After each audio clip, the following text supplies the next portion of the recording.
पाप मोचनी एकादशी हिंदू धर्म में एक महत्वपूर्ण दिन होता है। पाप मोचनी एकादशी हिंदू कैलेंडर के अनुसार चैत्र मास की कृष्ण पक्ष की एकादशी को रखा जाता है और ये एकादशी विक्रम संवत्सर से पहले आखिरी एकादशी होती है। वर्ष में लगभग 24 से 26 एकादशी होती है और प्रत्येक एकादशी का अपना विशेष महत्व होता है। इस प्रकार पाप मोचनी एकादशी का भी अपना एक महत्व है। पाप मोचनी एकादशी के नाम से ही ज्ञात होता है कि ये पापों से मुक्ति कराने वाला व्रत है। इस व्रत का वर्णन भविष्योत्तर पुराण और हरिवासर पुराण में भी किया गया है। हिंदू धर्म में पाप का अर्थ ऐसे कर्म जो गलत होते हैं, मोचनी का मुक्ति करना है। इस बार पाप मोचनी एकादशी का व्रत शुक्रवार 5 अप्रैल 2024 को है। ऐसा माना जाता है कि पाप मोचनी एकादशी सभी पापों को नाश करती है और पाप मोचनी एकादशी का व्रत पूरी भक्ति से करने वाले व्यक्ति को कभी भी राक्षस या भूतों का डर नहीं होता है। पाप मोचनी व्रत को अत्यंत शुभ माना जाता है। पाप मोचनी एकादशी के दिन भगवान विष्णु की पूजा की जाती है। सबसे पहले पाप मोचनी व्रत के बारे में राजा मंधाता को ऋषि लोमशा ने बताया था। फिर पाप मोचनी एकादशी के महत्व के बारे में भगवान श्री कृष्ण ने राजा युधिष्ठिर को बताया था, जिसके चलते ये व्रत प्रचलित हुआ। पाप मोचनी एकादशी का शुभ मुहूर्त इस प्रकार है। पाप मोचनी एकादशी तिथि प्रारंभ होगी 4 अप्रैल 2024 को शाम 4:14 से। एकादशी तिथि जो समाप्त होगी वो 5 अप्रैल 2024 को दोपहर 1:28 पर होगा और इसी के साथ व्रत प्रारंभ का समय 6 अप्रैल प्रातः 6:05 से 8:35 तक रहेगा। पाप मोचनी एकादशी के दिन पूरे समर्पण के साथ भगवान विष्णु की पूजा की जाती है। व्रत करने वाले व्यक्ति को सूर्योदय के समय उठना चाहिए और स्नान करना चाहिए।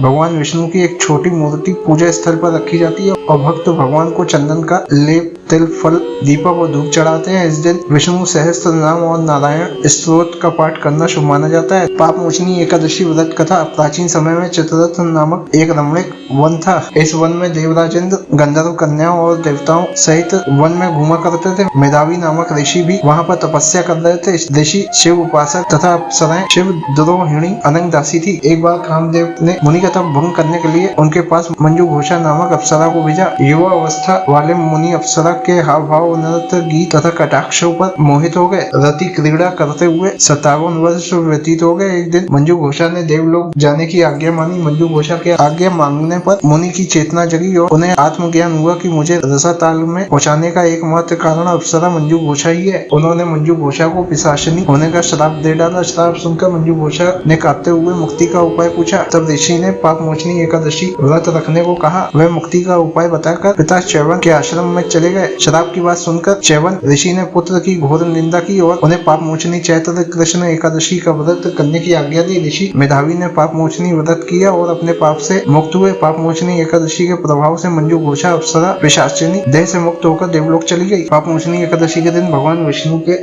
चतुर्भुज रूप की पूजा की जाती है। ये एक कठिन व्रत होता है क्योंकि ये 2 दिन किया जाता है। इस व्रत में व्रत करने वाला व्यक्ति दशमी तिथि को सात्विक भोजन करके हरि भजन में मन लगा लेता है। इस व्रत को करते समय भोग विलास के बारे में सोचना भी नहीं चाहिए। पूजा के पश्चात भगवान के समक्ष बैठकर भगवत कथा का पाठ अथवा श्रवण करना चाहिए। इसी के साथ विष्णु सहस्त्र नाम का पाठ भी करना चाहिए। एकादशी तिथि को रात में जागरण करने से कई गुना पुण्य मिलता है। अतः रात्रि में निराहार रहकर भजन कीर्तन करते हुए जागरण करें। द्वादशी के दिन प्रातः स्नान करके भगवान विष्णु की पूजा करें और फिर ब्राह्मणों को भोजन करवाकर दान दक्षिणा सहित विदा करें। इसके बाद स्वयं भोजन ग्रहण करना चाहिए। इसी के पश्चात व्रत भी संपूर्ण होता है।